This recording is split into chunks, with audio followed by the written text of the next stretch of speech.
Over and above many other areas of achievement that were expected, Phase 5 of the Basic Education Employment Initiative, BEEI, in the Eastern Cape Province has been able to turn environmental challenges into business opportunities. As clearly stated in the implementation framework, the BEEI aims to lead youth into pathways out of poverty by linking participants to other opportunities beyond their involvement as EAs and GSAs. In this regard, Phase 5 of the BEEI in the Eastern Cape did not just bring training related to the support provided to schools, but it also included training that is intended to meet the exit pathways imperative.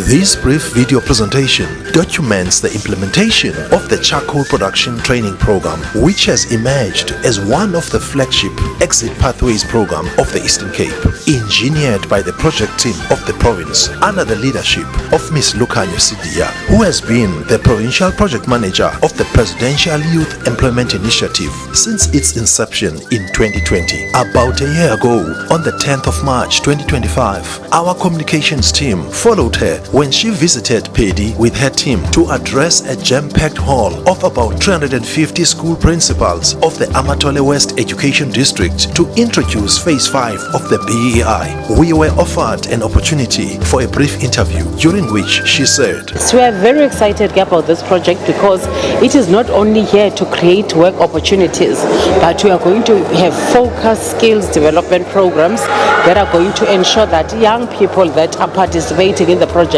they've got clear exit pathways where they'll be given opportunities that will make them be able to survive outside the project. So during the month of February 2026, about 2.5 months after the fixed term employment contracts for EAs and GSAs in Phase 5 had come to an end, about 450 former EAs and GSAs that were selected to attend the charcoal production training program were surprised to get the invitation to benefit in this program. By the end of the contract last year, we really thought that there wasn't anything that's going to come after. So we had to focus on different things, but unexpectedly so, the charcoal training, it came up and it was right for our attention.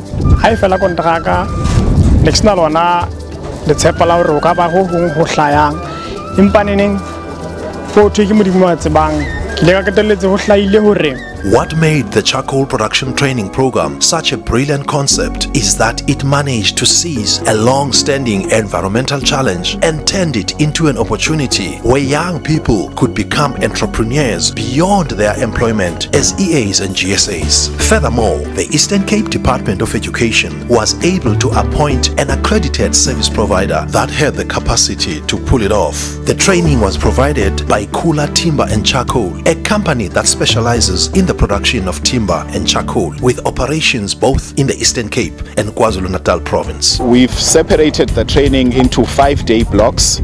So in these 5-day blocks, we've had 3 days, which is theoretical. So we take the learners through the theory side of charcoal production, your pyrolysis process with regards to charcoal production, your selection of your wood and your timber that will go in, what type of wood goes into charcoal production, and what sort of quality to expect on the other side once the production has started. So most of those aspects we've covered in the theoretical side of the training, which is your 3 days, and then 2 days is your practical training, which is here on site. We at Kula Timber's production facility in Komga, and that is where we take students through the practical side of it so that they actually see. The assistants that you see here have seen the process from start. Now they are busy packaging the charcoal in bags, and they will leave with those bags as something to show off, to say, I have been part of the course and this is the product that I have come up with. Sihlele eMonti for a week, but in that week i-facilitators zethu zikwazile usifundisa ngomsebenzi wokwenza i-charcoal, zikwazile usinika iskill se-charcoal, because in a week's time for knowledge eninzi kangaka ababhuti basebenzile kakhulu, basebenzile. In the previous week we had 3 districts, and during this week we are having another 3, and we will be having 6 more districts in the next coming 2 weeks. Charcoal re ithutile ntho tse ngata holo hobane hona kwa matatiele re na le yona joba sene e ngata, so se ke bone hore le nna tla kgona hore ke ithute ho etsa yona charcoal hona kwa matatiele hobane re na le menyetla e mengata, joba sene e ngata e tletse kaofela matatiele mole. Awudani manje ndizibuza uba ndingaqala ntoni na elishishini kuba into ezininzi i-perfumes abantu baninzi bayazisebenzisa bayazithengisa, so this is going to be something different kuyami community, because ayikho abantu bazithenga kwezinye indawo, at least ngenza bendikhona umuntu oyithengisayo. Any experienced facilitator knows well that in a class full of trainees, it is not everyone who will eventually implement what they have been taught. And even amongst those who will follow through, their enthusiasm will come at varying degrees. During the practical session held in Umga at the Kula Timber and Charcoal production site, when Sipesihle Bulube asked questions to the facilitators, you could sense that this lady was not there just for the fun of it. What are the common challenges do you face here, and also how do you overcome those challenges? My second question is that how can I optimize my production cost in order for me to make my charcoal competitive? Okay.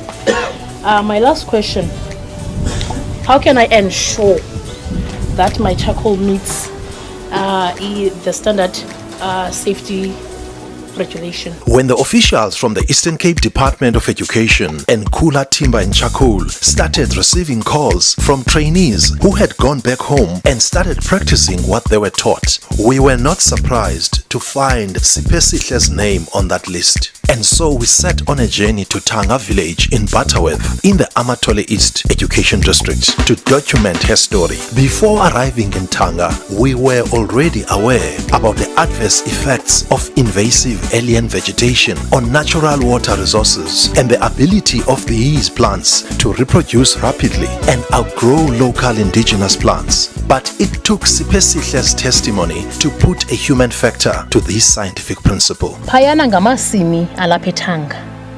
Kodwa ke lamasimi kwakade kutyalwa kuwo kudala.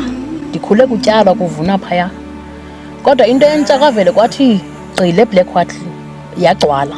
Ilali yadecide ke ngoba mayidibane, udibana kwayo ilali yavuna la Black Wattle isuswa ngenjongo zoba bayisusa bona ngokokwabo, kanti bengayazi uba baza kuyibuyisa kwaye bayivune bengenalwazi ngeBlack Wattle. Ngoku emva kuba ivunwe ubuya kwayo ibuye ngamandla. It's been more than 10 years kungasatyalwa phaa kula masimi. Kodwa ke ngoku ndicinga uba bane-advantage abantu belali yam kuba ndikhona mna ngoku. Ndinalo ulwazi lwe-Black Wattle. Ndiza kubanceda.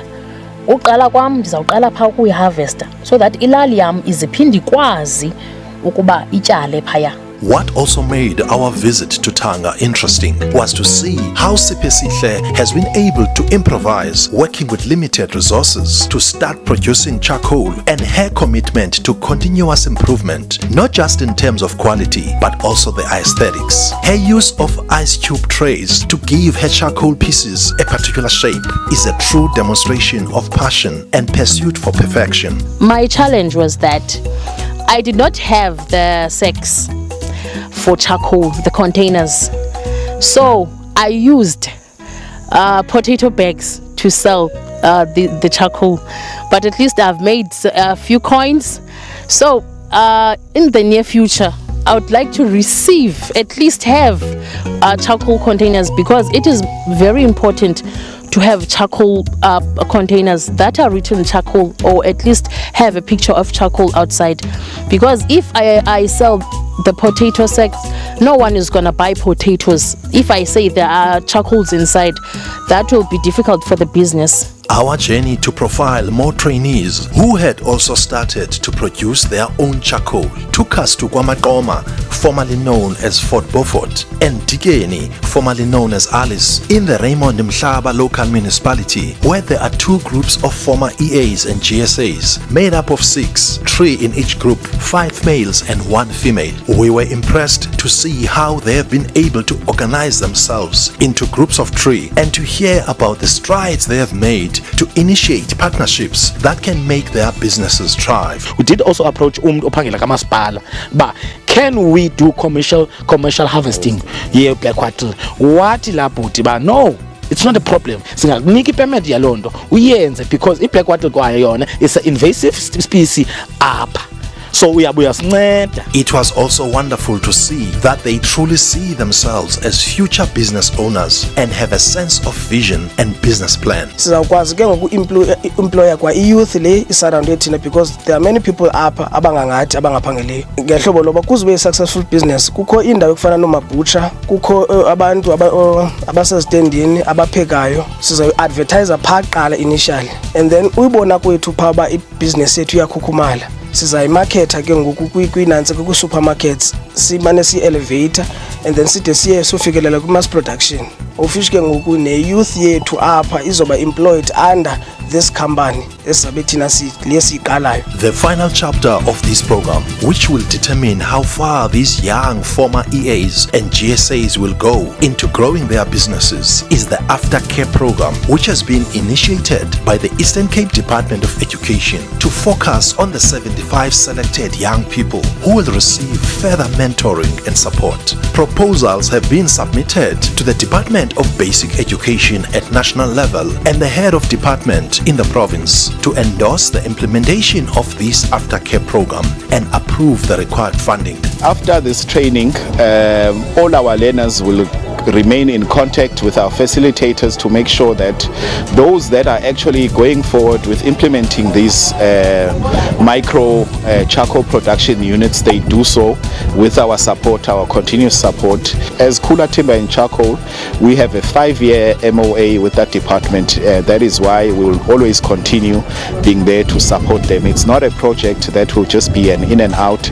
It will provide continuous support to the learners. The opportunity begging for exploitation in this regard is that the Department of Education has initiated a business opportunity that is based on addressing an existing environmental challenge. This means that with the right kind of support, mentoring and partnerships, the young entrepreneurs can be plugged into further funding opportunities, even from sister departments in government who already have programs on the eradication of the black wattle. Even departments that are mandated to support agricultural development can be engaged to come to the party. The engagement of local municipalities also forms an integral part of the aftercare program, as the charcoal production movement also talks to existing greening and land care management endeavors, which most municipalities have long adopted. The department will also engage other agencies of government that support youth development in business, such as NYDA, CEDA, ECDC, Department of Small Business, Department of Trade and Industry, DEDEA, relevant sitters and many others. They also said to us, if we really truly behind this and we work hard to achieve it, they can give us a helping hand and show us other sectors that can come into this. It was such a good initiative from the Department of Education, especially in the Eastern Cape, because besides this whole skill upliftment, I saw this program addressing a very huge concern, especially from the youth, which is unemployment. Because our whole aim for this program wasn't just to teach people on how charcoal is made. Our aim is to equip all these children, all these youngsters with skill, our entrepreneurial skill. We are trying to build business people from businessmen, from these youngsters that we have in our program. And we are grateful even for the Department of Basic Education that they have endorsed such a program for us that's unique to the Eastern Cape, and we are busy implementing it and we are excited about it.